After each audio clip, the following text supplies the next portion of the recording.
اور جب تم عورتوں کو 2 دفعہ طلاق دے چکو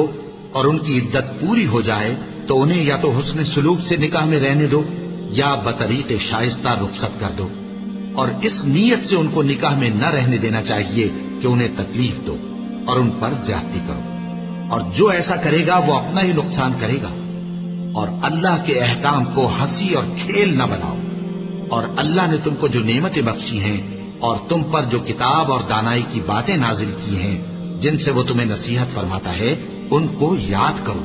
اور اللہ سے ڈرتے رہو اور جان رکھو کہ اللہ ہر چیز سے واقف ہے۔ اور جب تم عورتوں کو طلاق دے چکو اور ان کی عدت پوری ہو جائے تو ان کو اپنے شوہروں کے ساتھ جب وہ آپس میں جائز طور پر راضی ہو جائیں نکاح کرنے سے مت روکو۔ اس حکم سے اس شخص کو نصیحت کی جاتی ہے جو تم میں اللہ اور روز آخر پر یقین رکھتا ہے۔ یہ تمہارے لیے نہایت خوب اور بہت پاکیزگی کی بات ہے،